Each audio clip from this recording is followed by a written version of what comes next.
You ever hear a story that just clings on to you even long after it's over? Well, this one stays with you because it's not just a murder case. It's about an 18-year-old girl just stepping into adulthood, fresh out of SPM exams. SPM exam is our public exam, and she had her whole life ahead of her. Her name is Sheau Fang, and her life was taken. It was brutal, calculated, and buried in silence. Literally.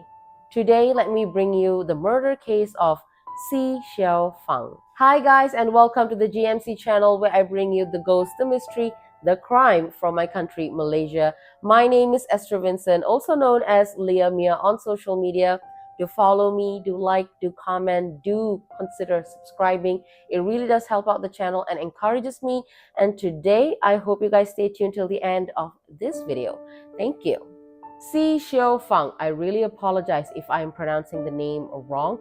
The victim for today, she was a teenage girl who lived in Sijangkang Selangor, the same state that I live in. She was bright and cheerful, and like most teenage girls who just finished their high school, she was excited about what's about to come next in her life. Maybe college, maybe part-time working before that. We would never know because she never got there. On 26th of February 2004, she went out for tea with a male acquaintance, someone she actually knows pretty well. Nothing unusual. Just two people hanging out for casual tea, I guess.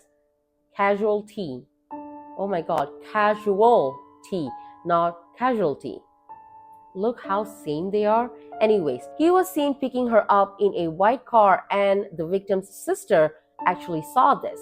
Unfortunately, that would be the last time she was seen alive and well. But by nightfall, her family started to get worried because she was not home, she was not answering her phone. They waited till the next day because she was a teenager, she was almost an adult, but she was not home till the next day. So a police report was lodged by her father, who also sought the help of the Malaysian Chinese Association, MCA. And then the phone started ringing, calls coming in demanding for 40,000 Malaysian ringgit in ransom for Sheau Fang's release. They claim that Sheau Fang, the victim, is alive and well with them. And imagine being her parents at this moment. Like, your child is missing. Now someone is using her as a bargaining chip. Like, what would you do? Would you trust this voice on this call, or wait for the police to make their next move? Like, what would you even do? Sheau Fang's dad, desperate to bring his daughter back home, did drop off the ransom money at a location in Klang, but Sheau Fang did not make it home. The police investigators were doing their best in tracing the call to see where is it coming from whom it's coming from, but still no progress. Days were passing, then weeks. Still, Sheau Fang had not returned home. There was just the fear of something terrible had already happened because, there was just silence. There was no results from all of this. It was now March, and the case doesn't seem to be going anywhere. The police were still digging. Obviously, they have not given up. They were digging hard, and finally they were able to trace the white car that Sheau Fang was last seen in. It belonged to a 29-year-old man named Kerr Tian Hock. At first, he denied everything. He denied even seeing her in one of her last days. He mentioned that he didn't know where she went, with whom, or what. He said he knows nothing. But then the story started to slowly crack. His younger brother, Kerr Tian Hang, stepped forward. He soon admitted to something chilling. He admitted to the police that he had helped bury Sheau Fang's body. On March 8, 2004, 2 weeks after Sheau Fang went missing, police were led by the younger brother, Tian Hang, to a house. There, once they reached, they noticed a very strong foul smell emitting around the area. So they started digging into the concrete front yard of that house. After 14 hours of digging, they found a decomposed female body under the ground. Her head was covered with a plastic bag tied with a rope. Her body was covered in blue blanket and plastic, and her hands were bound. She was believed to be already dead for more than 5 days at that point, and she was buried at about 1.6 meters deep in a pit of hardened concrete. Ker Tien Hock, the actual guy who brought Sheau Fang out for tea, he finally confesses after the police found her body. Now this is where the actual horror, the real horror of what actually happened got revealed. So as we all know, he had invited Sheau Fang out that day, allegedly for tea. Later, he and Sheau Fang went to a friend's house to spend the night. Ker Tien admitted to the police to having violent sexual fantasies. So on that day when he found himself alone with Sheau Fang in their friend's house, he asked her for sex. But when she rejected his sexual advances, Ker Tien didn't like it. No. He snapped. Like at that moment, he was no longer himself. He stopped seeing Sheau Fang as a person. She was no longer the smiling, beautiful young girl from his neighborhood now. She now had become an object to him. He forcibly raped her, and to keep her quiet, he strangled her to her death. Can we all take a minute to imagine like what must have she felt like at that moment? Like 1 minute she was out drinking tea with this guy that she knows. The next she was trapped. She was fighting for air. She was fighting for her life. Her thoughts would have been like, I'm out with this guy, maybe a date, I don't know. And now the same guy is ending my life?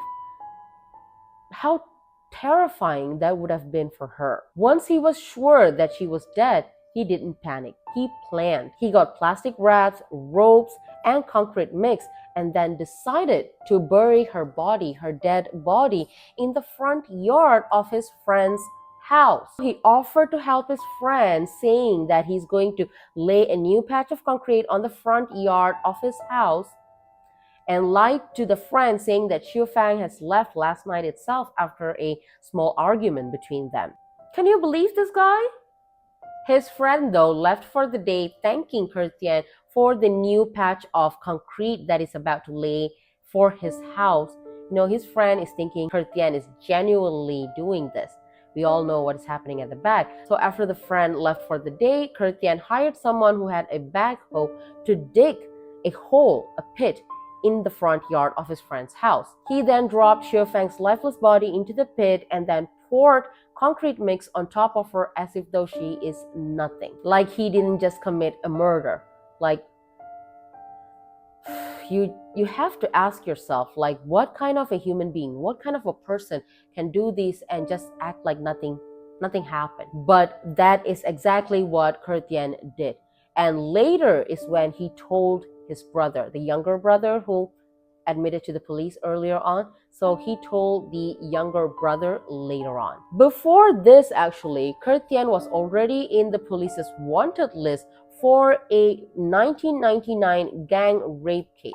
So he was a bad news all along. He and 3 others had raped a 19-year-old girl and taken her nude pictures. But guess what? Not long after Ker Tien and his brother was arrested and they admitting to the crime, whatever they did, he escaped from police custody. Ker Tien, the main guy, the elder brother, he escaped from the police custody. Can you believe this? Again, he escaped through a toilet ceiling in Tanjung Sepat lockup. Just slipped away. For 7 years, he vanished. He lived on different names. He moved around. He hid in plain sight. He was just not found for 7 long years. All while Sheau Fang's family was left with no closure. 7 years of no justice. After Ker Tien escaped, his brother Tan Hang was the only suspect left. He went to trial in 2007 but was acquitted in January of 2008 due to lack of evidence, like no DNA matched. Obviously, because he was not the guy who committed the horrible things. It was the other guy, his brother. So nothing matched. He was not punished. He was acquitted. In February 2008, the month after the acquittal, Sheau Fang's father told the media that he has lost faith in the police, the government, and the media. He was heartbroken that Ker Tien had escaped despite being handed over, and he was also unhappy that the brother, Tan Hang, wasn't punished. The family had since moved to Janjarum to start afresh. Time passed by, nothing happened. Then came October 2011. Ker Tien, the main perpetrator, he was finally caught during a stolen car investigation in Johor. Fingerprints matched, DNA matched, game over. He was caught. Like, thank God. Like, finally. In 2015, the trial started and everything, the truth came out spilling in the court. The rape, the murder, the concrete burial, and also his escape from the police. The judge didn't hold back. He described Ker Tien's acts as planned and deliberate. He mentioned that Sheau Fang was lured, betrayed, and silenced. On the 13th of May, the judge ruled that Ker Tien had purposely killed Sheau Fang just because she has refused to have sex with him. The judge also said that Ker's excuse of helping his friend lay a new patch of concrete on his front yard was nothing but a cover-up. Obviously. He also rejected Ker's claim that he escaped prison to avoid being killed, saying that it was clear he ran away to avoid facing justice for the crime he had committed. What a freaking coward. He was found guilty of murder and sentenced to death. Hooray! He did try to appeal though, but in 2016, the Court of Appeal said no. In July of 2024, the federal court upheld the same sentence as well. Death penalty, my guy. Death penalty to you. Justice, though slow, finally caught up. After the final death sentence verdict, Sheau Fang's father said that it was a huge relief for himself as well as his family. Even after 11 years, they still terribly miss her, and now they feel like justice had been finally served. Sheau Fang was an 18-year-old teenage girl. She had dreams, she had family. She didn't do anything reckless, walked into a dark alley or anything like that. She went out and trusted someone who she thought was a friend, but that proved to be a fatal mistake. It's terrifying to imagine how easily a life can be taken and how cruel it can be covered up. That gets me thinking, like, how many people that we know in our life, in our daily life, that's wolf clothed in sheep's clothes,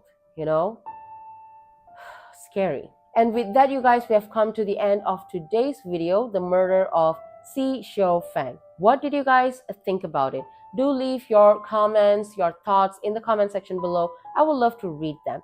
Do like, do subscribe, consider subscribing. That really does help me out. And till the next time where I bring you the ghost, the mystery, the crime from my country, Malaysia, stay safe out there. I will see you soon. Take care and bye.